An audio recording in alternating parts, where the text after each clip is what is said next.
സ്തോത്രം ചെയ്യുന്നു. എന്നെ ശ്രദ്ധിക്കുന്ന എല്ലാ പ്രിയപ്പെട്ടവർക്കും കർത്താവായ ക്രിസ്തു നാമത്തിൽ എൻ്റെ സ്നേഹവന്ദനത്തെ അറിയിക്കുന്നു. എൻ്റെ പേര് പാസ്റ്റർ KV കുര്യൻ. പത്തനംതിട്ട ഡിസ്ട്രിക്റ്റിൽ ഓമല്ലൂരിൽ ഒരു യാക്കോബായ കുടുംബത്തിൽ ജനിച്ചു വളർത്തപ്പെട്ടു. ചെറുപ്പകാലത്ത് സൺഡേ സ്കൂൾ പഠിക്കുകയും പിന്നീട് സൺഡേ സ്കൂൾ പഠിപ്പിക്കുകയും ചെയ്തിട്ടുണ്ട്. പള്ളിയുടെ കാര്യങ്ങളൊക്കെ സജീവമായി ഞാൻ പങ്കെടുത്തിട്ടുണ്ട്. ഇപ്പോൾ കാണുന്ന ഓമല്ലൂർ വലിയ പള്ളി പണിയിച്ചത് ഞാനാണ്.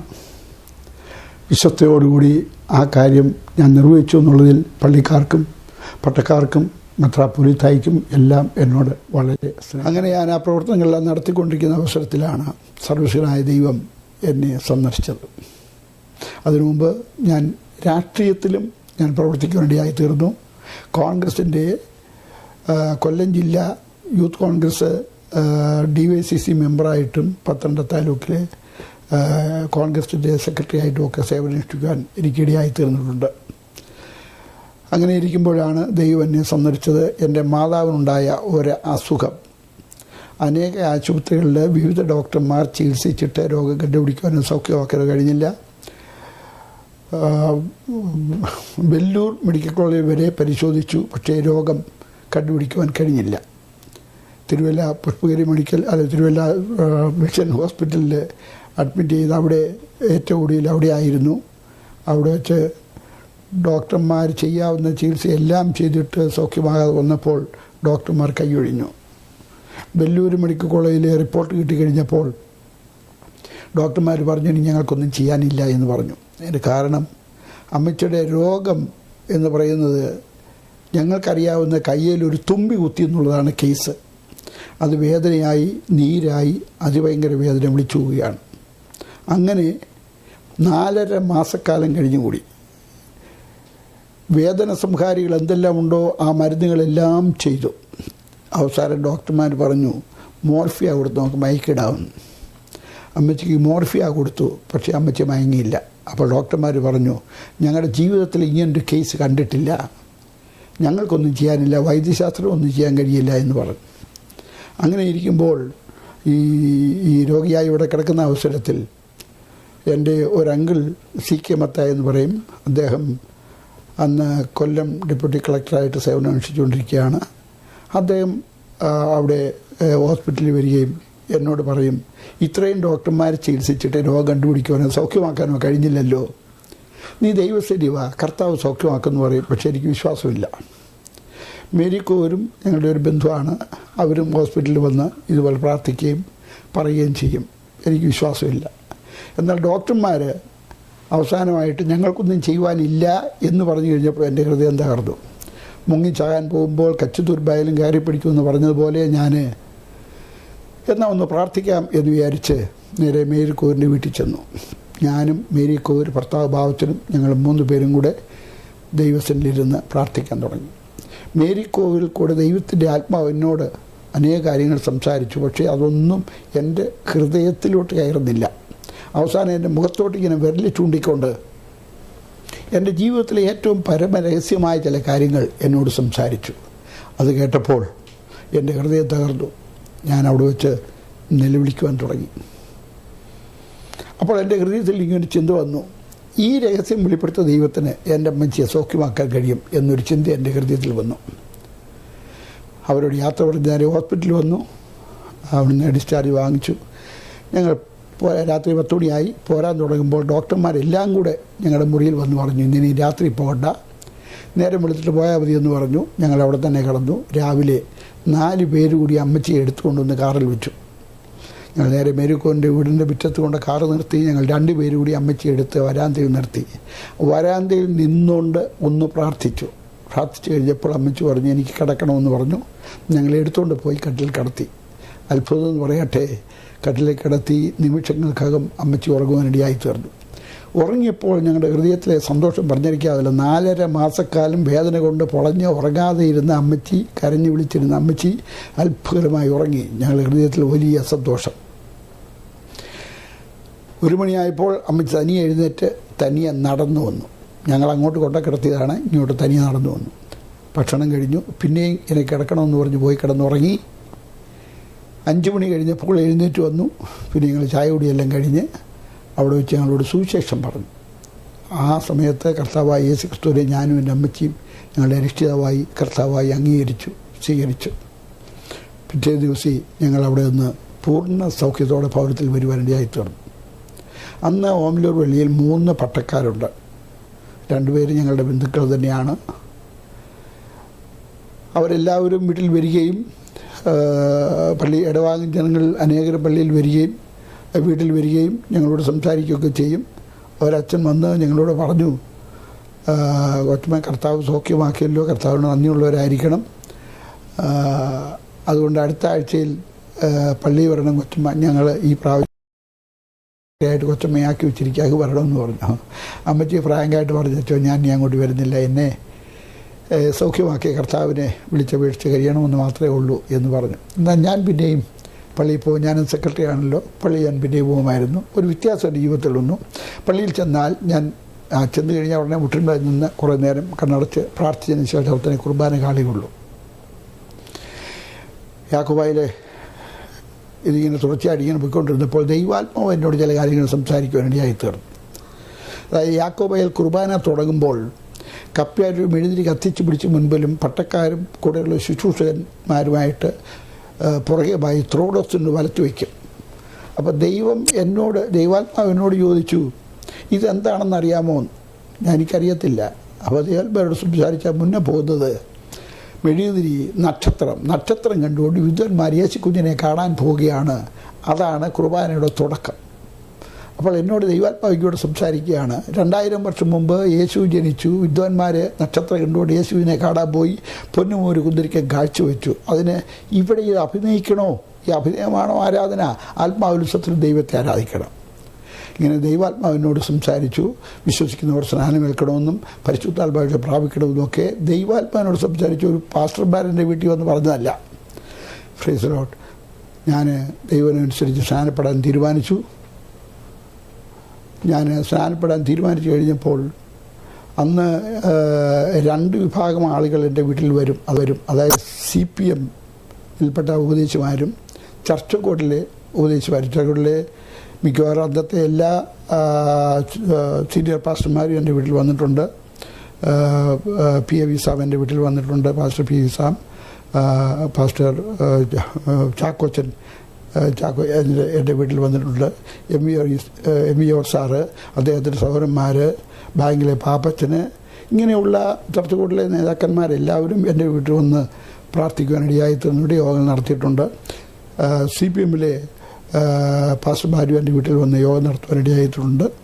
അങ്ങനെ ഇരിക്കുമ്പോൾ സ്നാനപ്പെടാൻ തീരുമാനിച്ചപ്പോൾ ദൈവത്തോട് ചോദിച്ചു, കർത്താവേ, ഇപ്പോൾ CPMകാരും ചർച്ചക്കൂടുകാരും എൻ്റെ വീട്ടിൽ വരുന്നുണ്ട്, ഞാൻ ആരുടെ കീഴിൽ സ്നാനപ്പെടണമെന്ന് ചോദിച്ചപ്പോൾ, അങ്ങനെ പ്രാർത്ഥിച്ചുകൊണ്ടിരുന്നപ്പോൾ എൻ്റെ മുമ്പിൽ ഒരെഴുത്ത് കാണിച്ചു, പാസ്റ്റർ C. ചാക്കോ. അപ്പോൾ എനിക്ക് C. ചാക്കോ ആരാണെന്ന് അറിയത്തില്ല. ഞാൻ CPMകാരോട് ചോദിച്ചു, C. ചാക്കോ എന്ന് പാസ്റ്റർ ഉണ്ടോ എന്ന് ചോദിച്ചപ്പോൾ അവിടെ ഇല്ല എന്ന് പറഞ്ഞു. ചർച്ചക്കൂടെ ചോദിച്ചപ്പോൾ അവിടെ അങ്ങനെ പാസ്റ്റർ ഇല്ല എന്ന് പറഞ്ഞു. പിന്നീട് ഞാൻ IPC കണ്ട ആളോട് ചോദിച്ചു, C. ചാക്കോ എന്ന് പറഞ്ഞ പാസ്റ്റർ ഉണ്ടെന്ന് പറഞ്ഞു. അദ്ദേഹത്തിന് വീട് മെഴുവേലിയാണെന്ന് പറഞ്ഞു. ഞാൻ ആളിനെ പറഞ്ഞു വിട്ടു മെഴുവേലിക്ക്. അദ്ദേഹത്തെ വിളിച്ചുകൊണ്ട് വന്നു. വെള്ളി, ശനി, ഞായർ 3 ദിവസം ഉപവാസ പ്രാർത്ഥനയിൽ ചെലവഴിച്ചു ഞങ്ങൾ. അത് കഴിഞ്ഞ് ഞായറാഴ്ച സ്നാനപ്പെടുവാനിടയായി തീർന്നു. അങ്ങനെ ഞാൻ കർത്താവായ യേശു ക്രിസ്തുവിനെ ജലത്തിൽ സാക്ഷീകരിച്ച് കർത്താവിൻ്റെ വരുന്ന നിവർത്തിപ്പാൻ തക്കവണ്ണം എനിക്കിടയായി തീർന്നു. ഞാനൊരു സുവിശേഷകനാകാൻ ആഗ്രഹിച്ച വ്യക്തിയല്ല. സുവിശേഷം എന്ന് പറഞ്ഞാൽ ഒരു പാസ്റ്ററാകാൻ, ഒരു സഭായാർജി എടുക്കുവാൻ ഞാൻ ആഗ്രഹിച്ച വ്യക്തിയല്ല. പ്രവാചകൻ പറഞ്ഞ പോലെ എന്നെ സമ്മതിപ്പിച്ചു, ഞാൻ സമ്മതിക്കുകയും ചെയ്തു എന്ന് പറഞ്ഞതുപോലെ ഞാനിങ്ങനെ ആയിത്തീർന്നതാണ്. എൻ്റെ സുവിശേഷ പ്രവർത്തനം ഞാൻ എൻ്റെ നാട്ടിൽ തന്നെയാണ് തുടങ്ങിയത്, സ്വന്തം നാട്ടിൽ തന്നെ. ഞാൻ ഓരോ വീടുകളിൽ ചെല്ലുമ്പോൾ എനിക്ക് പറയാനുള്ള സുവിശേഷം ഇതാണ്: ഞാൻ പാപിയായിരുന്നു, യേശു എന്നെ രക്ഷിച്ചു, നിന്നെയും രക്ഷിക്കും. എൻ്റെ അമ്മച്ചി രോഗിയായിരുന്നു, ഡോക്ടർമാർക്ക് മരുന്നിന് സൗഖ്യമാക്കാൻ കഴിഞ്ഞില്ല, കർത്താവ് സൗഖ്യമാക്കി, നിന്നെയും സൗഖ്യമാക്കും. ഇതാണ് എൻ്റെ സുവിശേഷം. ഇങ്ങനെ പലരോട് പറഞ്ഞു, പക്ഷേ ആരും അത് അംഗീകരിക്കാൻ തയ്യാറല്ല. ഇങ്ങനെ നാളുകൾ മുന്നോട്ട് പോയി. അങ്ങനെ ഇരുന്നപ്പോൾ ഒരു സഹോദരി, നാളുകളായി, വർഷങ്ങളായി ശാരീരികമായി സൗഖ്യമില്ലായിരുന്നു സഹോദരി, എൻ്റെ വീട്ടിൽ പ്രാർത്ഥിക്കാനായിട്ട് വന്നു. മനുഷ്യരെ ഭയന്ന് റോഡിൽ കൂടെ മുൻവശത്തൂടെ വരാതെ എൻ്റെ വീടിൻ്റെ പുറകുവശത്തൂടെ വീട്ടിൽ വന്നു. ഞാനും എൻ്റെ അമ്മച്ചിയും ആ സഹോദരി ഞങ്ങൾ 3 പേരും കൂടെ മുട്ടുമടക്കി ദൈവത്തിൽ പ്രാർത്ഥിക്കാൻ തുടങ്ങി. പ്രിയമുള്ളവർ, ദൈവം അത്ഭുതമായി ആ സഹോദരിയെ സൗഖ്യമാക്കി. ആ സഹോദരി പിന്നീട് മറ്റുള്ളവരോടൊക്കെ പറഞ്ഞു, ഞാനിവിടെ പോയി പ്രാർത്ഥിച്ചു, സൗഖ്യമായി, അവിടെ പോയി പ്രാർത്ഥിച്ചാൽ സൗഖ്യമാകുമെന്ന് ആ സഹോദരി പലരോടും പറഞ്ഞതനുസരിച്ച് പലരും വീട്ടിൽ വരുമായിട്ടുണ്ട്. ഈ ആദ്യമായിട്ട് വന്ന് സൗഖ്യമായ ആ സഹോദരി ആരാണെന്ന് പറയാം. ഇപ്പോൾ ബോംബെയിൽ ചർച്ച് ഓഫ് ഗോഡിൻ്റെ ഓവർസിയറായിരിക്കുന്ന പാസ്റ്റർ എ മത്തായിയുടെ ഭാര്യയാണ്. അങ്ങനെ പലരും വീട്ടിൽ വരാൻ തുടങ്ങി. വീട്ടിൽ വന്ന് മുട്ടുമടക്കിയോ എല്ലാവർക്കും കർത്താവ് അത്ഭുതമായി സൗഖ്യം നൽകി. അതിങ്ങനെ നാട്ടിലൊക്കെ പറഞ്ഞ് ദൂരെ നിന്നൊക്കെ ആളുകൾ വരാൻ തുടങ്ങി. അങ്ങനെ അനേകർ വന്ന് പ്രാർത്ഥിച്ചു, അന്ന് സൗഖ്യമായി. എന്നാൽ സൗഖ്യമായവരെല്ലാവരും വിശ്വാസത്തിൽ നിലനിന്നില്ല. 10 കുഷ്ഠരോഗികൾ സൗഖ്യമായി ഒരുത്തൻ മാത്രമേ യേശുവിൻ്റെ അരികിലേക്ക് മടങ്ങി വന്നുള്ളൂ എന്ന് പറഞ്ഞതുപോലെ ചിലർ മാത്രം എൻ്റെ വീട്ടിൽ വന്നു. ഞങ്ങളവിടെ ഒരു പ്രാർത്ഥന തുടങ്ങി. അങ്ങനെ മുൻപോട്ട് പോയിക്കൊണ്ടിരിക്കുകയായിരുന്നു. ആ സമയത്ത് ദൂരദേശങ്ങളിൽ നിന്ന് വരെ ആളുകൾ പ്രാർത്ഥനയ്ക്കായിട്ട് പറഞ്ഞു കേട്ട് വരാൻ തുടങ്ങി. വീട്ടിൽ വന്ന് പ്രാർത്ഥിച്ചവരൊക്കെ കർത്താവ് അത്ഭുതമായി സൗഖ്യമാക്കി. അനേകർ അങ്ങനെ സൗഖ്യമാനിടയായി തീർന്നു. അത്ഭുതകരമായ രീതിയിലുള്ള കാര്യങ്ങളാണ് ദൈവം ആ കാലങ്ങളിൽ നടത്തിയത്. ചില സംഭവങ്ങൾ പറയാം, ഇത് പ്രശംസിക്കേണ്ടി പറയുകയല്ല. ദൈവം സർവശക്തനാണ്, ദൈവത്തിന് അസാധ്യമായിട്ടൊന്നുമില്ല. വിശ്വസിച്ചാൽ ദൈവത്തിൻ്റെ മഹത്വം കാണുവാൻ കഴിയും എന്നുള്ളത് കൊണ്ട് മാത്രം പറയുകയാണ്. മഞ്ഞനിക്കര പള്ളിയുടെ അടുത്ത് തോളൂപ്പറമ്പിൽ എന്ന് പറയുന്ന ഒരു വീടുണ്ട്. ആ വീട്ടിലെ ദാനിയേൽ ചായൻ എന്ന് പറയുന്ന ഒരു വ്യക്തി, അദ്ദേഹത്തിന് 3 വിധ രോഗങ്ങളുണ്ട്. അദ്ദേഹത്തിന് ഡയബറ്റിക് ഉണ്ട്, പ്രഷറുണ്ട്, ആസ്മ ഉണ്ട്. 3 രോഗങ്ങൾ അദ്ദേഹത്തിനുണ്ട്. എന്നും ഒരു നേഴ്സ് വന്ന് അദ്ദേഹത്തെ കുത്തിവയ്ക്കും. 1 പിടി ഗുളിക തിന്നാനുണ്ട്, അത് ദിവസവും തിരികെ ചെയ്യും. ഞാൻ ആ വീട്ടിൽ ചെന്ന് അദ്ദേഹത്തോട് പറയും, അച്ഛാ ഇത്രയും മരുന്നുകളൊക്കെ കഴിച്ചു, ഇതുവരെയും ഒരു സൗഖ്യം ലഭിച്ചിട്ടില്ലല്ലോ. എന്നാൽ ദൈവസനീവ കർത്താവ് സൗഖ്യമാക്കും എന്ന് പറയും. അദ്ദേഹത്തിന് വിശ്വാസമില്ല. അങ്ങനെ കുറേ കാലം മുൻപോട്ട് പോയപ്പോൾ അദ്ദേഹത്തിന് പ്രഷർ കൂടിയിട്ട് അദ്ദേഹം പാരലൈസായി. തളർന്നു കഴിഞ്ഞപ്പോൾ അദ്ദേഹത്തെ എടുത്തുകൊണ്ട് ആശുപത്രിയിൽ പോയി. വിവിധ ആശുപത്രികൾ, അദ്ദേഹം പത്തനംതിട്ട ആശുപത്രി കൊണ്ടുപോയി, കോട്ടയം മെഡിക്കൽ കോളേജ് കൊണ്ടുപോയി, തിരുവനന്തപുരത്ത് കൊണ്ടുപോയി, തിരുവനന്തപുരത്ത് ആയുർവേദ കോളേജ് കൊണ്ടുപോയി. ഒടുവിൽ അവിടെ തന്നെ അടുത്തുള്ള ചാങ്ങയത്ത് വൈദ്യന്മാരെന്ന് പറയുന്ന ഒരു കൂട്ടരുണ്ട്, അവിടെ കൊണ്ടുപോയി അദ്ദേഹത്തെ ഉഴിച്ചിലും പിഴിച്ചിലും ഒക്കെ നടത്തി. എന്തെല്ലാം നടത്തിയിട്ട് യാതൊരു പ്രയോജനവുമില്ല. അദ്ദേഹത്തെ തിരികെ വീട്ടിൽ കൊണ്ടുവന്നു. ഞാൻ ഇടയ്ക്കിടയ്ക്ക് എന്ന് അദ്ദേഹത്തോട് പറയുമായിരുന്നു, നിങ്ങൾ ദൈവസന്നിധി കർത്താവ് സൗഖ്യമാക്കുന്നു. പക്ഷെ അവർക്ക് വിശ്വാസമില്ല. തിരികെ കൊണ്ടുവന്നു കഴിഞ്ഞപ്പോൾ എന്നെ ഒന്ന് വിളിച്ചു, പ്രാർത്ഥിക്കണമെന്ന് പറഞ്ഞു. ഞാൻ അവിടെ ചെന്ന് പ്രാർത്ഥിച്ചു. രാവിലെ പ്രാർത്ഥനയ്ക്കിരുന്നു. ഉച്ച കഴിഞ്ഞ സമയത്ത് എനിക്കൊരു ഗൈഡൻസ് കിട്ടി. ഞാൻ എഴുന്നേറ്റ് നസ്രായനെ യേശുവിൻ്റെ നാമത്തിൽ എഴുന്നേറ്റ് നടക്കുക എന്ന് പറഞ്ഞ് അദ്ദേഹം കൈ പിടിച്ചു. അദ്ദേഹം എഴുന്നേറ്റ് നടക്കുവാനിടയായി തീർന്നു. അങ്ങനെ ആ പ്രദേശത്ത് ദൈവത്തിൻ്റെ അത്ഭുത പ്രവൃത്തി വെളിപ്പെടുവാനിടയായി തീർന്നു. അവിടെ 4 പാരലൈസ് രോഗികൾ ആ പ്രദേശത്ത് സൗഖ്യവാനിടയായി തീർന്നു. മഞ്ഞനിക്കര പള്ളിയുടെ തൊട്ട് താഴെ വശത്ത് താമസിക്കുന്ന കൊച്ചുമണ്ണിൽ എന്ന് പറയുന്ന ഒരു വീട്ടിലെ മേരിക്കുട്ടി എന്ന് പറയുന്ന ഒരു പെൺകുട്ടി, അന്ന് 20 വയസ്സ് പ്രായമുള്ളൂ. അവൾ പാരലൈസായി. അവർ മഞ്ഞനിക്കര പള്ളിയിലെ അംഗങ്ങളുമാണ്. അവർ ചികിത്സകൾ ചെയ്യാവുന്നതെല്ലാം ചെയ്തു, പക്ഷേ സൗഖ്യമായില്ല. ഒടുവിൽ അവരുടെ ആരോ പറഞ്ഞു, തോളുപ്പറമ്പിൽ ദാനിയേൽ ചായൻ ഇതുപോലെ കിടന്നപ്പോൾ ഇന്നാരും ഒന്ന് പ്രാർത്ഥിച്ചാണല്ലോ സൗഖ്യമായത്, അതുകൊണ്ട് അദ്ദേഹത്തെ വിളിച്ചൊന്ന് പ്രാർത്ഥിപ്പിക്കാൻ പറഞ്ഞു. ആ സമയത്ത് ആ പെൺകുട്ടിയുടെ പിതാവ് പറഞ്ഞു, അയ്യോ പള്ളിക്കാർ മുഴുവൻ പടങ്ങുമല്ലോ, പ്രശ്നമായി തീരുമല്ലോ എന്ന് പറഞ്ഞു. അദ്ദേഹം ചോദിച്ചു, പള്ളിക്കാർ പിണങ്ങുന്നതാണെന്നോ കാര്യം, നിങ്ങളുടെ മകൾ എഴുന്നേൽക്കുന്നതാണെന്നോ കാര്യം, എന്ത് വേണമെന്ന് ചോദിച്ചു. അത് മകളെ എഴുതേക്കണം. എന്നാൽ പോയി വിളിക്കാൻ പറഞ്ഞു. അദ്ദേഹത്തിൻ്റെ മകനെ എൻ്റെ വീട്ടിൽ പറഞ്ഞയച്ചു. ഞാനും എൻ്റെ ഭാര്യയും കൂടെ ചെന്നു. അവിടെ ചെന്ന് നിങ്ങൾ രാവിലെ മുതൽ പ്രാർത്ഥിക്കാൻ തുടങ്ങി. ഒരു 4 മണി സമയമായി കാണും. പറഞ്ഞുകൊണ്ട് എനിക്കൊരു ഗൈഡൻസ് കിട്ടി. ഞാൻ എഴുന്നേറ്റ് അവളുടെ കൈക്ക് പിടിച്ച് യേശുവിൻ്റെ നാമത്തിൽ എഴുന്നേറ്റ് കിടക്കുക എന്ന് പറഞ്ഞു. അവൾ പൂർണ്ണ സൗഖ്യം പ്രാപിച്ച് എഴുന്നേറ്റ് നടന്നു. 4 ആഴ്ച ഞങ്ങളുടെ കൂട്ടായ്മയ്ക്കെല്ലാം അവൾ വന്നു സംബന്ധിച്ചുകൊണ്ടിരുന്നു. ആ സമയത്ത് പള്ളിയിലെ അച്ഛന്മാരും ചില ഇടവചനങ്ങളിലൂടെ ആ വീട്ടിൽ ചെന്ന് ആ പെൺകുട്ടിയുടെ പിതാവിനോട് പറഞ്ഞു, കർത്താവിൻ്റെ സൗഖ്യം തന്നത്, അതിന് കർത്താവിനോട് നന്ദിയുള്ളവരായിരിക്കണമെന്നേ ഉള്ളൂ, അതിന് ബന്ധുക്കോസുകാരുടെ പോകണമെന്നില്ലല്ലോ, അതുകൊണ്ട് മകളെ ഇനിയും വിടരുതെന്ന് പറഞ്ഞു. അദ്ദേഹം മകളോട് പറഞ്ഞു, മോളെ ഇനിയും പോകണ്ട എന്ന് പറഞ്ഞു. ഒരു ആഴ്ച അവൾ നമ്മുടെ യോഗങ്ങൾക്ക് വരാതിരുന്നു. അത്ഭുതനീയമാണ്. അവൾ വീണ്ടും തളർന്നു. വീണ്ടും തളർന്നു കഴിഞ്ഞപ്പോൾ അവർക്ക് മനസ്സിലായി ഇത് യോഗത്തിന് വിടാഞ്ഞതുകൊണ്ട് സംഭവിച്ചാണ്, മരുന്നുകൊണ്ട് സൗഖ്യമായതല്ല, കർത്താവ് സൗഖ്യമാക്കിയതാണ് എന്നവർക്ക് മനസ്സിലാക്കി കഴിഞ്ഞപ്പോൾ പിന്നെയും എന്നെ ഒന്ന് വിളിക്കാനായിട്ട് അവർ തീരുമാനിച്ചു. അപ്പോൾ അവരുടെ മകനോട് പറഞ്ഞപ്പോൾ അവൻ പറഞ്ഞു, അയ്യോ എനിക്ക് വയ്യ പോകാനെന്ന് പറഞ്ഞു. അവിടെ അവർ നിർബന്ധിച്ചു. അവൻ എൻ്റെ വീട്ടിൽ വന്നു. എന്നോട് പറഞ്ഞു, മേരിക്കുട്ടി വീണ്ടും തളർന്നു, ഒന്ന് പ്രാർത്ഥിക്കണമെന്ന് പറഞ്ഞു. ഞാൻ പറഞ്ഞില്ല, ഞാൻ വരുന്നില്ല. നിങ്ങളുടെ പട്ടക്കാരെയോ മിത്രന്മാരെയോ ആരെയും കിടക്കി വിളിച്ച് പ്രാർത്ഥിപ്പിക്കുക, ഞാൻ വരുന്നില്ല എന്ന് പറഞ്ഞു. അദ്ദേഹം എന്നോട് ക്ഷമ ചോദിച്ചു, വന്ന് പ്രാർത്ഥിക്കണമെന്ന് പറഞ്ഞു. ആ സമയം തന്നെ ഞാനും എൻ്റെ ഭാര്യയും കൂടെ ചെന്നു. അവിടെ ചെന്ന് ഞങ്ങൾ പായിട്ട് നിലത്തിരുന്നില്ല, അവിടെ കിടക്കിക്കരിൽ നിന്നുകൊണ്ട് പ്രാർത്ഥിച്ചു. അവളെ തലയിൽ കൈവച്ച് ശാസിച്ച് പ്രാർത്ഥിച്ചു. ആ സമയം തന്നെ എഴുന്നേറ്റു. ആ മേരിക്കുട്ടിയെ പൂർണ്ണ സൗഖ്യമുള്ളവളായി തീർന്നു. അവളെ പിന്നെ ഒരു കർത്താവിൻ്റെ ദാസൻ വിവാഹം കഴിച്ചു. അവരിപ്പോൾ കർത്താവിൻ്റെ ശുശ്രൂഷയിലാണ്. അവിടെ വേറൊരു വീട്ടിൽ, അതും ഒരു തോളുംപറമ്പിലെ ജോയിക്കുട്ടി എന്ന് പറയുന്ന ആളിനെ ഒരു കുഞ്ഞ് ജനിച്ചു. 4 മാസം കഴിയുമ്പോൾ കുഞ്ഞുങ്ങൾ കമന്നു വീഴും. എന്നാൽ ഈ കുഞ്ഞ് 4 മാസം കഴിഞ്ഞു കമന്നു വീഴുന്നില്ല, 5 മാസമായി കമന്നു വീഴുന്നില്ല. 6-ാം മാസമായപ്പോൾ അവർ ആരും ദുഃഖിതരായി കുഞ്ഞിനെ എടുത്തുകൊണ്ട് ആശുപത്രിയിൽ പോയി. പത്തനംതിട്ട ആശുപത്രിയിൽ കൊണ്ടുപോയി. ഡോക്ടർ PV ജോർജ് എന്ന് പറയുന്ന കോട്ടയംകാരനെ വിളിക്കും. അദ്ദേഹത്തിൻ്റെ ആശുപത്രിയിൽ കൊണ്ടുപോയി. ഒരാഴ്ച അവിടെ കിടന്നു. ഒരു രക്ഷയുമില്ല. തിരികെ കൊണ്ടുവന്നു. അത് കഴിഞ്ഞ് തിരുവല്ലയിലോ കോട്ടയത്തോ വിവിധ ആശുപത്രികളിലൊക്കെ ഇങ്ങനെ കൊണ്ടുപോകും. ഞാൻ ഇടയ്ക്കിടയ്ക്ക് എന്നവരോട് പറയും, വെറുതെ നിങ്ങൾ ഇതിൻ്റെ കുഞ്ഞിൻ്റെ ഭാവിയും കളഞ്ഞ് നിങ്ങളുടെ പണം ചിലവാക്കുക, ദൈവസന്നിവ ഈ കുഞ്ഞിനെ കർത്താവ് സൗഖ്യമാക്കുമെന്ന് പറയും. അവർക്ക് വിശ്വാസമില്ല. ഓരോരുത്തർ പറയും അവിടെ കൊണ്ടുപോയി ഇവിടെ കൊണ്ടുവന്ന് പറയുന്നതനുസരിച്ച് ഈ കുഞ്ഞിനെയും കൊണ്ട് അവർ കേരളത്തിൽ അറിയപ്പെടുന്ന സകല ആശുപത്രികളിലും കൊണ്ടുപോയി. കുഞ്ഞ് 1.25 വയസ്സാകുന്നവരെ ആശുപത്രി തോറും കൊണ്ടു നടന്നു. 1.25 വയസ്സായപ്പോൾ നിരാശയോടുകൂടെ ആ പൈതലിനെ തിരികെ വീട്ടിൽ കൊണ്ടുവന്നു. വന്നു കഴിഞ്ഞപ്പോൾ എന്നെ വന്ന് വിളിച്ചു, വന്ന് പ്രാർത്ഥിക്കണം എന്ന് പറഞ്ഞു. ഞാനും എൻ്റെ ഭാര്യയും കൂടെ ചെന്ന് പ്രാർത്ഥിച്ചു. കുഞ്ഞിനെ ഒരു പായൽ കിടത്തി. ഞാനതിൻ്റെ ഇപ്പുറത്തൊരു പായൽ എൻ്റെ ഭാര്യയും കുഞ്ഞിൻ്റെ അമ്മയും എൻ്റെ ഇടത്ത് വശത്ത്, കുഞ്ഞിൻ്റെ വല്യപ്പൻ വലത്ത് വശത്ത്. കുഞ്ഞിൻ്റെ അപ്പൻ ഇവിടെ ഇല്ല, ഗൾഫിലാണ്. ഞങ്ങൾ രാവിലെ 9 മണിയായപ്പോൾ പ്രാർത്ഥിക്കാൻ തുടങ്ങി. ഒരു 12:30 മണിയായി കാണും. ആ സമയം എനിക്കൊരു ഗൈഡൻസ് കിട്ടി. ഞാൻ എഴുന്നേറ്റ് കുഞ്ഞിന് 2 കൈക്കും പിടിച്ചുകൊണ്ട് നസ്രായനായ യേശുവിൻ്റെ നാമത്തിൽ എഴുന്നേറ്റ് നടക്കുക എന്ന് പറഞ്ഞു.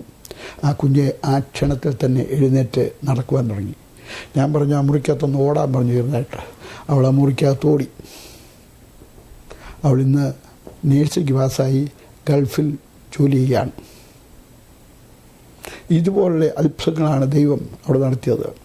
4 പാരലൈസ് രോഗികൾ സൗഖ്യമായി, 2 ആസ്മ രോഗികൾ സൗഖ്യമായി. അതിലൊരു ആസ്മ രോഗി ഒരു ഈഴവ സഹോദരിയാണ്. ആരോ പറഞ്ഞു ഇങ്ങനെ അവിടെ പോയി പ്രാർത്ഥിച്ചാൽ സൗഖ്യമാകുമെന്ന് ആരോ പറഞ്ഞതനുസരിച്ച് ആ സഹോദരി എൻ്റെ വീട്ടിൽ വന്നു. വീട്ടിൽ വന്ന് അവിടെ വെച്ച് പ്രാർത്ഥിച്ചു. ദൈവം അത്ഭുതകരമായ രീതിയിൽ ആ സഹോദരിയെ സൗഖ്യമാക്കി ആസ്മാരോഗത്തിൽ നിന്ന് വിടുതൽ പ്രാപിച്ചു. ഒരു ചികിത്സയാൽ ഇതുവരെ ആസ്മാരോഗികൾ സൗഖ്യമായിട്ടുള്ളതായിട്ട് എനിക്കറിവില്ല. ഞാൻ പല സ്റ്റേജുകളിൽ ചോദിച്ചിട്ടുണ്ട്, പലരോട് ചോദിച്ചിട്ടുണ്ട്, ഡോക്ടർമാരോട് ചോദിച്ചിട്ടുണ്ട്. ആരും സൗഖ്യമായതായിട്ട് പറഞ്ഞിട്ടില്ല. താൽക്കാലിക ആശ്വാസം അത് മാത്രമേ ആസ്മാരോഗികൾക്ക് മനസ്സിലാൻ ലഭിച്ചിട്ടുള്ളൂ.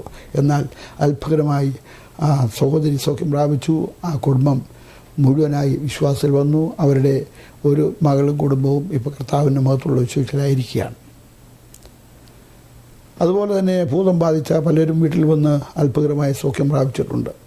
മാത്തൂരിൽ ചക്കട്ടയിൽ എന്ന് പറയുന്ന ഒരു വീട്ടിലെ ഒരു സഹോദരി, അവർക്ക് ഭൂതബാധയാണ്. അവർ ചെയ്യാവുന്ന എല്ലാം ചെയ്തു. അവർ മന്ത്രവാദം ചെയ്ത് നോക്കി, പ്രയോജനമില്ല.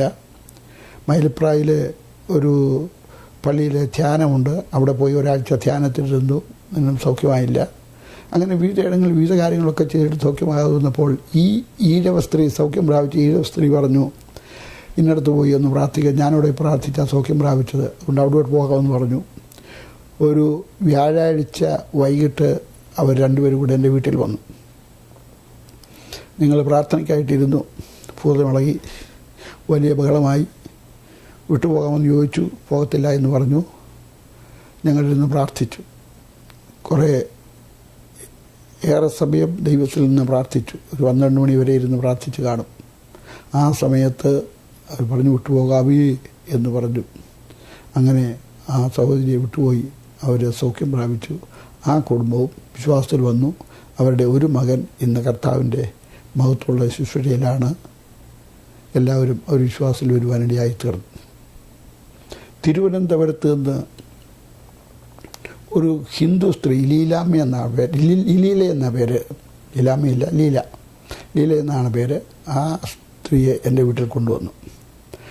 വൈകിട്ട് ഞങ്ങൾ പ്രാർത്ഥിക്കാൻ തുടങ്ങുമ്പോൾ ആ സ്ത്രീ ബാത്റൂമിൽ കയറി കതവടെ ചിരിപ്പായി. എൻ്റെ ഭാര്യ എന്ന് വിളിച്ചു. അവർ ഇറങ്ങി വരത്തില്ല.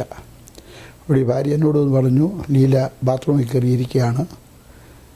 ഞാനവിടെ ചെന്ന് ലീലയെന്ന് വിളിച്ചിട്ട് നസ്രായനെ യേശുവിൻ്റെ നാമത്തിൽ കൽപ്പിക്കുന്നു, ഇറങ്ങുക എന്ന് പറഞ്ഞു. അവളോട് തന്നെ കഥ തുറന്ന് ഇറങ്ങി വന്നു. അവൾ മുമ്പിൽ, എൻ്റെ ഭാര്യ പുറകിൽ, ഞാൻ അതിൻ്റെ പുറകിൽ. പ്രാർത്ഥിക്കുന്ന മുറിയുടെ വാതിൽക്കലോട്ട് ഉള്ളപ്പോൾ തിരിഞ്ഞോടാൻ ശ്രമിച്ചു. ഞാൻ 2 കൈയും ഇങ്ങനെ നീട്ടിയിട്ട് യേശുവിൻ്റെ നാമത്തിൽ കൽപ്പിക്കുന്നു, കയറകത്തെന്ന് പറഞ്ഞു. അവൾ അകത്തോട്ട് കയറി താഴെ വീണു. അങ്ങ് ബഹളം തുടങ്ങി. വലിയ ബഹളം. വഴിയെ പോകുന്നവരും അയലോക്കത്തുകാരും എല്ലാം കൂടി വന്നു. എൻ്റെ വീടിൽ മുറ്റത്തുമൊക്കെ വലിയൊരാൾക്കൂട്ടം കൂടുവാനിടയായി തീർന്നു. വലിയ ബഹളമാണ്. നല്ല ആരോഗ്യമുള്ള ഒരു സ്ത്രീയാണ്. വലിയ ബഹളം. വന്നവരൊക്കെ എന്തോ ചെയ്യുന്നത് കാണാൻ നോക്കി നിൽക്കുക. ആരും പോകുന്നില്ല. ഞങ്ങൾ അവിടെ നിന്ന് പ്രാർത്ഥിക്കാൻ തുടങ്ങി. മണിക്കൂറുകൾ പ്രാർത്ഥിച്ചു. ആ സമയത്ത് തനിയെ പറഞ്ഞു, ഞാൻ പൊയ്ക്കൊള്ളാമേ, ഇവിടെ ഇരിക്കാമയായേ, ഇവിടെ തീയാണേ, ഞാൻ പൊയ്ക്കൊള്ളാമേ എന്ന് പറഞ്ഞു. അപ്പോൾ ഞാൻ പറഞ്ഞു, ഇത്രയും ജനങ്ങൾ ഇവിടെ കൂടി വന്നിട്ടുണ്ട്, അവർക്ക് സാക്ഷ്യത്തിനായിട്ട് നീ ഒരു അടയാളം കാണിച്ചിട്ട് പോകണമെന്ന് പറഞ്ഞു. അടയാളം കാണിക്കാമെന്ന് പറഞ്ഞു. എൻ്റെ വീടിൻ്റെ മുൻവശത്തൊരു പ്ലാവ് നിൽപ്പുണ്ടായിരുന്നു. ആ പ്ലാവിൻ്റെ ഈ കനമുള്ള ഒരു പച്ച പ്ലാങ്കമ്പ് ഓടിച്ചിട്ടിട്ടാണ് ആ ഭൂതം പോയത്. അങ്ങനെ ആ സഹോദരി പൂർണ്ണ സൗഖ്യം പ്രാപിക്കുവാനിടയായി തീർന്നു. ഇതുപോലുള്ള അനേക സംഭവങ്ങളുണ്ട്. മഞ്ഞിനിക്കര തന്നെ പൂക്കോട്ടെന്ന് പറഞ്ഞൊരു വീടുണ്ട്. ആ പൂക്കോട്ടെ കുഞ്ഞമ്പ എന്ന് പറയുന്നൊരു സഹോദരി. ആ സഹോദരിക്ക് അസുഖമായി രക്തം ഛർദ്ദിക്കുകയാണ്. അപ്പോൾ ഡോക്ടർമാർ പറഞ്ഞു 24 മണിക്കൂറിനകം മരിച്ചു പോകും എന്ന് പറഞ്ഞു. അവരുടെ മൂത്ത മകൾക്ക് അന്ന് 13 വയസ്സ് പ്രായം കാണും. ആ പെൺകുട്ടിയെ എൻ്റെ വീട്ടിൽ വിട്ടു. അവൾ വീട്ടിൽ വന്ന് കരയുകയാണ്. എന്താ മോളെ ചോദിച്ചു. അവൾ കരഞ്ഞുകൊണ്ടിരിക്കുക. ഇവിടെ പറഞ്ഞു, മമ്മി മരണാസന്നമായിരിക്കുന്നു എന്ന് പറഞ്ഞു. ഉടൻ തന്നെ ഞാൻ അവിടെ തിരിച്ചു. ആ വീട്ടിൽ ചെന്ന് ആ സഹോദരി കിടന്ന മുറിയിൽ തന്നെ ഒരു മൂലയ്ക്കോട്ടൊരു പായിട്ട് ഞാൻ അവിടെ ഇരുന്ന് പ്രാർത്ഥിക്കുവാൻ തുടങ്ങി.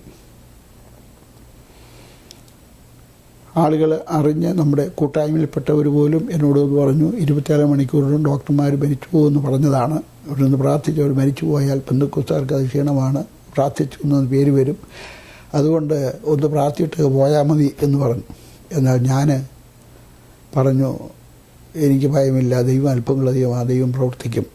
അഥവാ ഇനി മരിച്ചാലും ഡോക്ടർമാർ പറഞ്ഞിട്ടുണ്ട് 24 മണിക്കൂറിനോ മരിക്കുമെന്ന് പറഞ്ഞിട്ടുണ്ടല്ലോ, അതുകൊണ്ട് പേടിക്കാനൊന്നുമില്ല, ഞാനിവിടെ ഇരിക്കുകയാണെന്ന് പറഞ്ഞ് അവിടെ ഇരുന്ന് പ്രാർത്ഥിച്ചു. ഒരു ദിവസം ഇരുന്ന് പ്രാർത്ഥിച്ചു. പക്ഷേ ഛർദ്ദിൽ നിന്നിട്ടില്ല, ആൾ മരിച്ചുമില്ല. 2 ദിവസമായി ഛർദ്ദിൽ നിന്നില്ല, മരിച്ചില്ല. 3-ാം ദിവസമായി ഛർദ്ദിൽ നിന്നില്ല, മരിച്ചില്ല. അപ്പോൾ അവരുടെ ഒരു കസിൻ ബ്രദർ ചെന്ന് ഡോക്ടറോട് പറഞ്ഞു, ഡോക്ടറെ, കുഞ്ഞമ്മ 24 മണിക്കൂറിനകം മരിച്ചു പോകുമെന്ന് പറഞ്ഞാണല്ലോ, ഇന്ന് 3 ദിവസമായി ഇതുവരെ മരിച്ചില്ല എന്ന് പറഞ്ഞു. ഇവിടെ ചോദിച്ചു, ഛർദ്ദിൽ നിന്നോ? ഇല്ല, എന്നാൽ ചില മണിക്കൂറുകൾക്കകം മരിച്ചു പോകുമെന്ന് പറഞ്ഞു.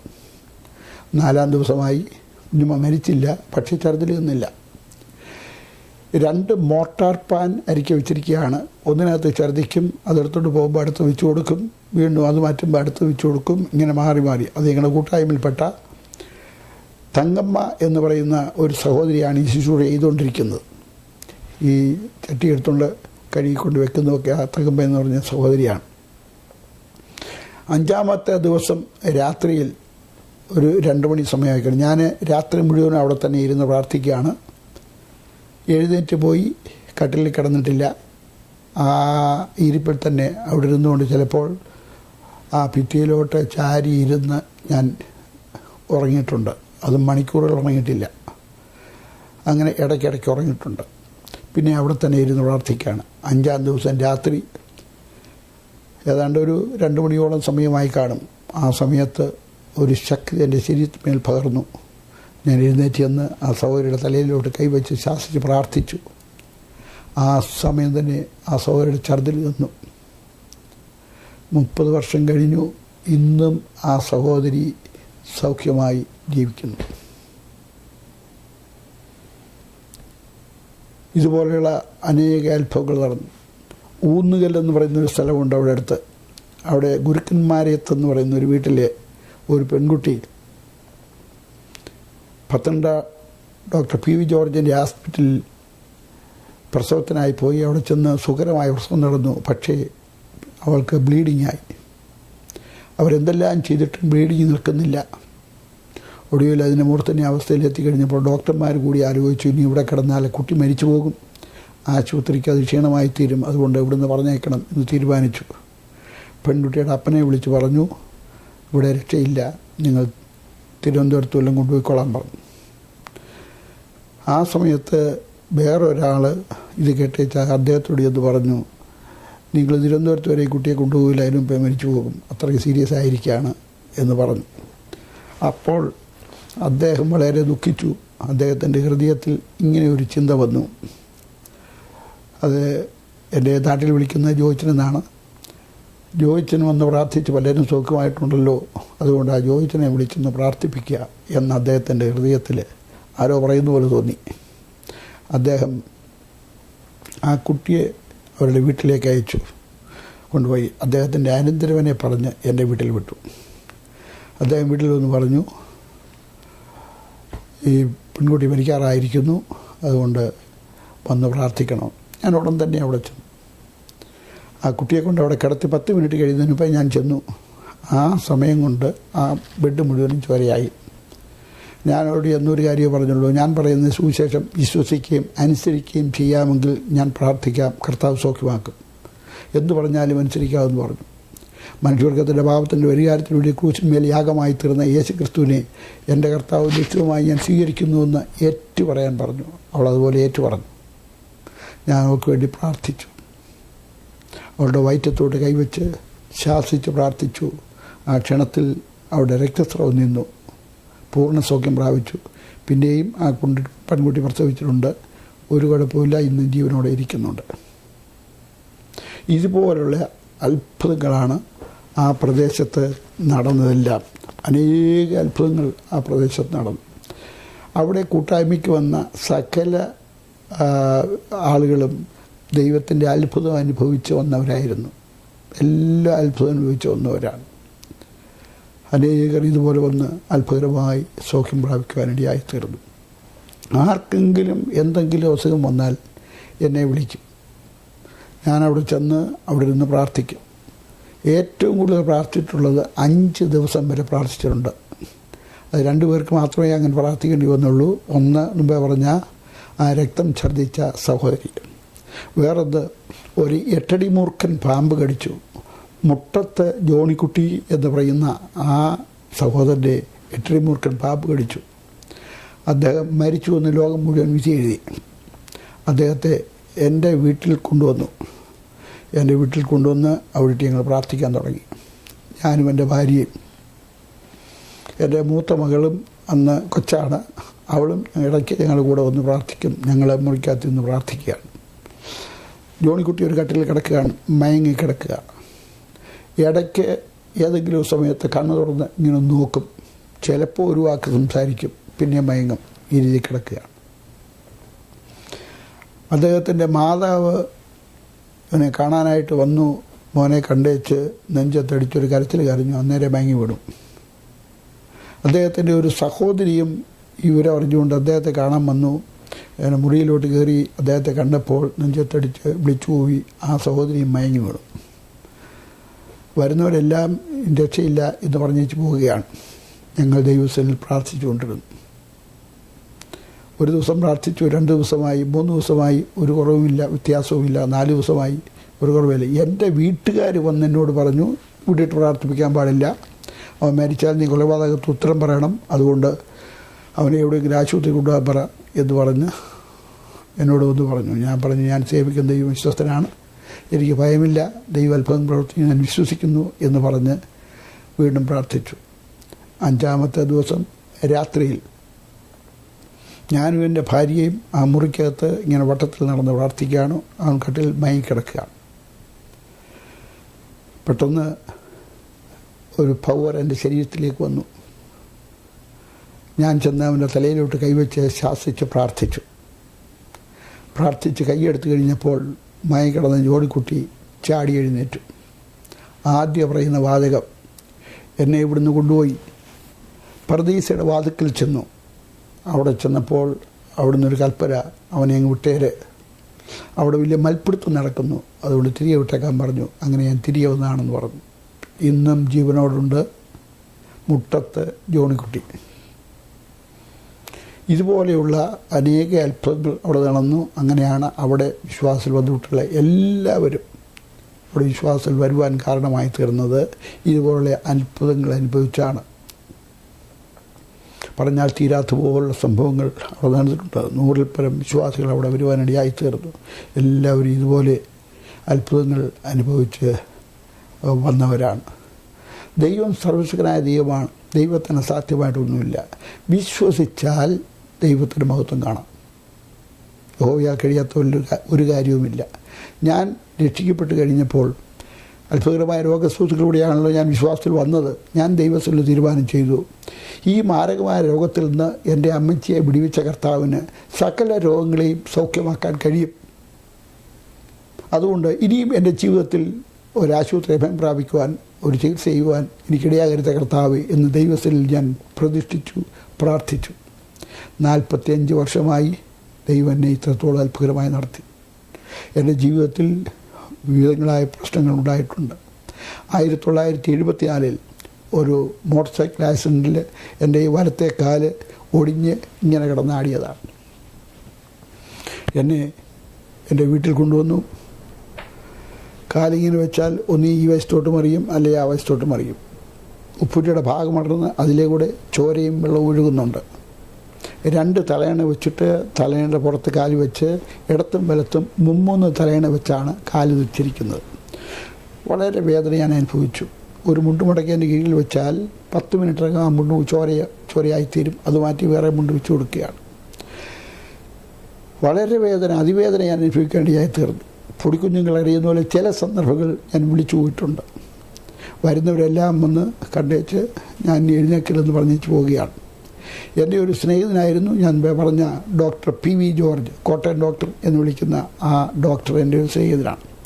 ആരോ പറഞ്ഞു കേട്ടു ഞാനിങ്ങനെ ചികിത്സ ചെയ്യാതെ കാലൊടിഞ്ഞ് വീട്ടിൽ കിടക്കുന്നുവെന്ന് അറിഞ്ഞുകൊണ്ട് അദ്ദേഹം എന്നെ കാണാനായിട്ട് വീട്ടിൽ വന്നു. എൻ്റെ അരികിൽ വന്ന് എൻ്റെ കാലയിൽ തൊട്ടുമൊക്കെ നോക്കി വെച്ച് പോകാൻ നേരത്ത് അമ്മച്ചിയോട് പറഞ്ഞു, വടിയുടെ സഹായത്തോടുകൂടെ ഞൊണ്ടിയായിട്ടല്ലാതെ ഞാൻ നടക്കില്ല എന്ന് പറഞ്ഞു. ഡോക്ടർ പോയി കഴിഞ്ഞപ്പോൾ അമ്മച്ചി കരഞ്ഞുകൊണ്ട് എൻ്റെ അരികിൽ വന്നു. പറഞ്ഞു, മോനെ ഡോക്ടർ ഇങ്ങനെ പറഞ്ഞു എന്ന് പറഞ്ഞു. ഞാൻ പറഞ്ഞു, അമ്മച്ചി പേടിക്കണ്ട, ഞാൻ ആ ഡോക്ടറെ അല്ലല്ലോ സമീപിച്ചത്, സർവശക്തനായ ഡോക്ടറെയാണ്, അദ്ദേഹം എന്നെ സൗഖ്യമാക്കും എന്ന് പറഞ്ഞു. പ്രിയമുള്ളവർ, 45 ദിവസം ഞാൻ ആ കിടക്കയിൽ കിടന്നു. 45-ാമത്തെ ദിവസം ഞാൻ എഴുന്നേറ്റ് നടക്കുവാൻ തുടങ്ങി. അതിനേക്കാൾ വലിയൊരു അത്ഭുതം എൻ്റെ ജീവിതത്തിൽ എനിക്ക് തന്നെ വലിയ സന്തോഷം തോന്നിയൊരു കാര്യമുണ്ട്. ഞാൻ കിടക്കയിൽ ഇങ്ങനെ കിടക്കുമ്പോൾ എൻ്റെ അടുക്കൽ പല രോഗികളും വന്നു. അവർ വന്ന് കട്ടിലിൻ്റെ അരികിൽ മുട്ടുമടക്കും. ഞാൻ കിടക്കയിൽ കിടന്നുകൊണ്ട് അവരുടെ തലയിൽ കവിച്ച് പ്രാർത്ഥിച്ചപ്പോൾ അവർ സൗഖ്യം പ്രാപിക്കുവാനിടയായി തീർന്നു. 45 ദിവസം ഞാൻ എഴുന്നേറ്റ് നടക്കുവാൻ തുടങ്ങി. ഞാൻ റോഡിൽ കൂടെ നടന്നപ്പോൾ എന്നെ കാണാനായിട്ട് ആളുകൾ, നാട്ടിലുള്ള ആളുകളെല്ലാം ഓടിക്കൂടുവാനിടയായി തീർന്നു. ഞാൻ നടക്കത്തില്ലെന്ന് എല്ലാവരും വിധി എഴുതിയതാണ്. ദൈവം അല്പം പ്രവർത്തിച്ചു. കർത്താവ് സൗഖ്യം തന്നപ്പോൾ എനിക്ക് പരിപൂർണമായ സൗഖ്യമാണ് ലഭിച്ചത്. പരിപൂർണമായ സൗഖ്യം. ഒരു ഞൊണ്ടുമില്ല, ഒരു വേദനയുമില്ല, യാതൊരു പ്രയാസവുമില്ല. മറ്റേ കാല് പോലെ തന്നെ ആദ്യത്തെ അവസ്ഥയിൽ തന്നെ പരിപൂർണ സൗഖ്യം കർത്താവ് എനിക്ക് നൽകി തന്നു. 1978 എനിക്ക് മഞ്ഞപ്പിത്തവും ടൈഫോയിഡും കൂടെ ഒന്നിച്ച് പിടിപെട്ടു. ഞാൻ രക്ഷപ്പെടുകയില്ല എന്ന് എല്ലാവരും വിധി എഴുതി. ഒന്നും കഴിക്കാൻ വയ്യ, സംസാരിച്ചാൽ ശബ്ദം പോലും ശരിയായിട്ട് കൊണ്ട് പുറത്തോട്ട് വരികയില്ല. അത്രമാത്രം ഞാൻ ക്ഷീണിതനായി, ഞാൻ മരണാസന്നമായി. എന്നെ കാണാൻ വരുന്നവരെല്ലാം കണ്ടേച്ച് ഇനി രക്ഷപ്പെടുകയില്ല എന്ന് പറഞ്ഞിട്ട് പോവുകയാണ്. അന്ന് IPCയുടെ സ്റ്റേറ്റ് പ്രസിഡൻ്റായിരിക്കുന്ന പാസ്റ്റർ CK ദാനിയേൽ അവറുകളാണ്. അദ്ദേഹം എന്നെ കാണാനായിട്ട് എൻ്റെ വീട്ടിൽ വന്നു. എൻ്റെ മുറിയിലോട്ട് കയറി വന്ന് എന്നെ കണ്ടു കഴിഞ്ഞപ്പോൾ അദ്ദേഹം കരഞ്ഞു. പാസ്റ്റർ CK ദാനിയേൽ സാധാരണ കരഞ്ഞ് ഞാൻ കണ്ടിട്ടില്ല. അദ്ദേഹം എന്നെ കണ്ടു കഴിഞ്ഞപ്പോൾ കരഞ്ഞു. അതിനുശേഷമാണ് അദ്ദേഹം ഒന്ന് പ്രാർത്ഥിച്ചത്. അദ്ദേഹം യാത്ര പറഞ്ഞു പോയി. ചില ദിവസം കഴിഞ്ഞപ്പോൾ പാസ്റ്റർ K. എബ്രഹാം അവരുടെ ഭാര്യ അമ്മച്ചി എന്നെ കാണാൻ വന്നു. ഇതുപോലെ തന്നെ എൻ്റെ മുറിയിലോട്ട് വന്ന് എന്നെ കണ്ടു കഴിഞ്ഞപ്പോൾ അമ്മച്ചിയും ബാവിട്ട് കരഞ്ഞു. പിന്നീടാണ് അമ്മച്ചി ഒന്ന് പ്രാർത്ഥിച്ചത്. അങ്ങനെ വരുന്നവരൊക്കെ വന്ന് ഞാൻ സൗഖ്യം പ്രാപിക്കുമോ എന്ന് തന്നെ അനേകർക്ക് സംശയമാണ്. പലരും പറയുന്നത് ഞാൻ ഇനി എഴുന്നേൽക്കില്ല, ഇത് സൗഖ്യം പ്രാപിക്കില്ല എന്ന് പറഞ്ഞിട്ടാണ് അനേകർ പോകുന്നത്.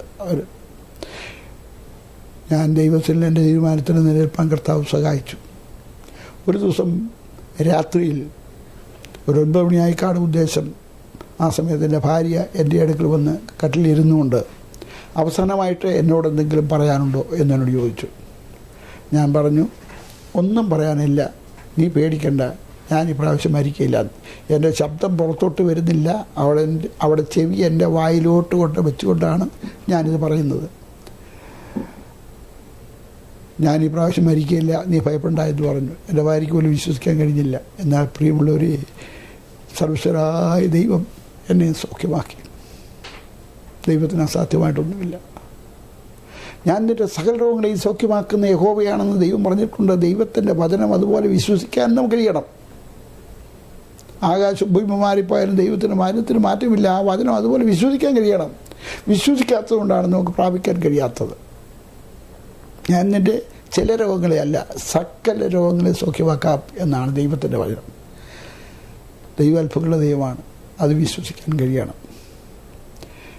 എൻ്റെ ഭാര്യ ഒരു ദിവസം രാവിലെ ബ്രേക്ക്ഫാസ്റ്റ് ഉണ്ടാക്കിക്കൊണ്ടിരിക്കുന്ന സമയത്ത് നിന്ന് വിളിച്ചു പോയി, എൻ്റെ കാല് എന്ന് പറഞ്ഞ് വിളിച്ചു പോകാൻ തുടങ്ങി. ഞാൻ ഓടിച്ചെന്നു. ഞാൻ അടുത്ത് ചെന്നപ്പോഴത്തേക്ക് അവൾ താഴെ വീണു. ഞാൻ കയറി പിടിച്ചതുകൊണ്ട് അപകടമൊന്നും സംഭവിച്ചില്ല, തളർന്നുപോയി. ഞാൻ എടുത്തുകൊണ്ട് വന്ന് എൻ്റെ കട്ടിലിൽ കൊണ്ട് കിടത്തി. ഒരു നിർജീവ വസ്തു മറിച്ചിടുന്ന പോലെ അങ്ങോട്ടോ ഇങ്ങോട്ടോ മറിച്ചിടാൻ പറയുമ്പോൾ ഞാൻ മറിച്ചിടും. സാധാരണ ഒരു കാലാണ് തളരുന്നത്, സ്ത്രീകളുടെ ഇടത്തെ കാലും പുരുഷന്മാരുടെ വലത്തെ കാലും എന്നാണ് പറയുന്നത്. വളരെ ചുരുക്കമായിട്ട് മാത്രമേ 2 കാല് തളരൂ. എൻ്റെ ഭാര്യയുടെ 2 കാലും തളർന്നു. ഞങ്ങൾ പ്രാർത്ഥിക്കാൻ തുടങ്ങി. ഭാര്യ വീട്ടുകാർ വന്ന് വലിയ ബഹളം ഉണ്ടാക്കി. നീ പണമൊന്നും ചിലവാക്കണ്ട, ഞങ്ങൾ കൊണ്ടുപോയി ചിലവാക്കിക്കോളാം, ഞങ്ങൾ ചികിത്സിച്ചോളാം, അവളെ വിട്ടിരുന്നാൽ മതി എന്ന് പറഞ്ഞു. ഞാൻ പറഞ്ഞു, ഞങ്ങളുടെ തീരുമാനത്തിൽ ഞങ്ങൾ നിലനിൽക്കുകയാണ്. അവർ പിന്നെയും കിടന്ന് ബഹളം ഉണ്ടാക്കി. ആ സമയത്ത് ഞാൻ പറഞ്ഞു, അവളോട് ചോദിക്കാൻ പറഞ്ഞു. അവളോട് അവർ പറഞ്ഞു, നിന്നെ കൊണ്ടുപോകാൻ ഞങ്ങൾ വന്നത് എന്ന് പറഞ്ഞു. അവൾ പറഞ്ഞു, ഞാൻ വരുന്നില്ലെന്ന് പറഞ്ഞു. അവർ കറിയിച്ച് കുറേ വഴക്കൊക്കെ പറഞ്ഞേച്ച് അവരങ്ങ് പോയി. ഞങ്ങൾ ദൈവസന്നിധിയിൽ പ്രാർത്ഥിച്ചു. പ്രിയമുള്ളവർ, അത്ഭുതമുള്ള ദൈവം. 16-ാമത്തെ ദിവസം എൻ്റെ ഭാര്യ കാലുകുത്തി എഴുന്നേറ്റ് ബാത്റൂമിൽ പോയി. 17-ാമത്തെ ദിവസം ആ നാട്ടിലെ ഓരോ വീടുകൾ തോറും കയറി കർത്താവിനെ സാക്ഷിക്കാരൻ്റെയായി തീർന്നു. ഇതുപോലെ ഞങ്ങളുടെ ജീവിതത്തിൽ അനേക കാര്യങ്ങൾ ഞങ്ങൾ അനുഭവിക്കേണ്ടതായി തീർന്നു. എനിക്ക് ആദ്യമായി ജനിച്ചതൊരു പെൺകുട്ടിയാണ്. വിവരം അറിഞ്ഞ് ഡോക്ടർ PV ജോർജ് എന്നോട് പറഞ്ഞു, ട്രിപ്പിൾ വാക്സിൻ എടുക്കണം എന്നോട് പറഞ്ഞു. ഞാൻ പറഞ്ഞു, വേണ്ട ഡോക്ടറെ, ഇനി ഞങ്ങൾക്ക് മരുന്നൊന്നും വേണ്ട എന്ന് പറഞ്ഞു. അപ്പോൾ ഡോക്ടർ പറഞ്ഞു, ദുഃഖിക്കേണ്ടി വരും എന്ന് പറഞ്ഞു. ഞാൻ പറഞ്ഞു, ഇല്ല ഡോക്ടറെ. ആ കുഞ്ഞിന് 2 വയസ്സോളം പ്രായമായി. ഒരു ദിവസം അവളുടെ കാലിന് വേദനയെന്ന് വിളിച്ചു പറഞ്ഞു. കുറഞ്ഞ് പിടിച്ചപ്പോഴത്തേക്ക് അവളുടെ കാലനക്കാൻ വയ്യാത്തതുപോലെയായി, വേദന അതിഭയങ്കരമായി. ഞങ്ങൾ പ്രാർത്ഥിച്ചു. ഒരു ദിവസം പ്രാർത്ഥിച്ചു, പിന്നെ സൗഖ്യമില്ല. 2 ദിവസമായി സൗഖ്യമില്ല. അപ്പോൾ എൻ്റെ അങ്കിൾ, കളക്ടർ എന്ന് പറഞ്ഞല്ലോ, അദ്ദേഹത്തെ സിക്കമത്തായി, അദ്ദേഹത്തെ ഞങ്ങൾ വിവരം അറിയിച്ചപ്പോൾ പറഞ്ഞു ഇങ്ങ് കൊണ്ടുവരാൻ പറഞ്ഞു. ഞങ്ങൾ നേരെ ആ വീട്ടിൽ കൊണ്ടുപോയി. അവിടെ ചെന്ന് അദ്ദേഹവും ഞാനും എൻ്റെ ഭാര്യയും അദ്ദേഹത്തിൻ്റെ ഭാര്യ ശോശക്കുട്ടിപ്പത്തായി ഞങ്ങളെല്ലാവരും കൊണ്ടുവന്ന് പ്രാർത്ഥിച്ചു. ആ സമയത്ത് പത്തിച്ചിറ യോനാച്ചൻ എന്ന് പറയുന്ന ഉപദേശി അവിടെ അവിചാരിതമായിട്ട് വരുവാനിടയായി തീർന്നു. അദ്ദേഹം പ്രാർത്ഥിച്ചു, ഞങ്ങളിവിടെ പ്രാർത്ഥിച്ചു. ഞങ്ങൾ ഒരു രാത്രിയിൽ ഒരു വെളുപ്പ് ആയി കാണും സമയം, എല്ലാവരും ഇങ്ങനെ പ്രാർത്ഥിച്ച മുറിയിൽ ഇങ്ങനെ ഇരിക്കുകയാണ്. ആ സമയത്ത് ഈ മോള് നല്ലപോലെ ഒന്ന് ഉറങ്ങിയ സമയത്ത് ഞങ്ങളെല്ലാവരും ഉറങ്ങാതിരുന്നുകൊണ്ട് ഞങ്ങൾക്ക് കിട്ടിയിട്ട് ഞങ്ങളെല്ലാവരും ആ ഇരുന്നിരിപ്പിൽ നിലത്തിരുന്നു, കട്ടിലയിരുന്നു, അവിടെ ഇവിടെയായിട്ടിരുന്ന് ഞങ്ങൾ ഉറങ്ങി. അല്പം കഴിഞ്ഞൊരു ശബ്ദം കേട്ട് ഉണർന്ന് നോക്കിയപ്പോൾ മോള് എഴുന്നേറ്റ് നടന്നു വരുന്നു. അങ്ങനെ പരിപൂർണമായ സൗഖ്യം അവൾക്ക് ലഭിക്കാൻ വേണ്ടിയായിത്തീർന്നു. ഇതുപോലുള്ള അനേക അനുഭവങ്ങൾ എനിക്ക് പങ്കിടുവാനുണ്ട്. പ്രിയമുള്ളവരെ, ഞാനിത് പറയുന്നതിൻ്റെ ഉദ്ദേശം, ഈ ദൈവം സർവശക്തൻ തന്നെയാണ്. സർവശക്തനാണെന്ന് പറയല്ല, ജീവിതത്തിൽ അത് അനുഭവിക്കാൻ യഹോവ നല്ലവനെന്ന് രുചിച്ചറിയണം. ദൈവത്തിന് സാധ്യമായിട്ടൊന്നുമില്ല, സകലത്തിനും കഴിവുള്ളവനാണ്. അതുകൊണ്ടാണ് സർവശക്തൻ എന്ന് അദ്ദേഹത്തെ പറയുന്നത്. ഈ വചനത്തിന് മാറ്റമില്ല, ഇത് സത്യവചനമാണ്.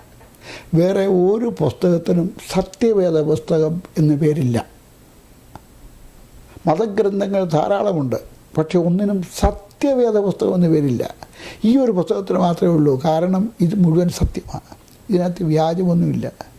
ഒന്ന് വിശ്വസിച്ചാൽ മതി. ഒരു പോർക്കും ഇതിനകത്ത് പറഞ്ഞിട്ടില്ല, മുഴുവൻ സത്യമാണ്. അത് വിശ്വസിക്കാൻ കഴിയണം. നമ്മുടെ ബുദ്ധിക്ക് മനസ്സിലാക്കാൻ കഴിയാത്ത അതേ കാര്യങ്ങൾ ഇതിനകത്തുണ്ട്. ആർക്കും ഇതുവരെ മനസ്സിലാകാത്ത കാര്യങ്ങൾ ഇതിനകത്തുണ്ട്.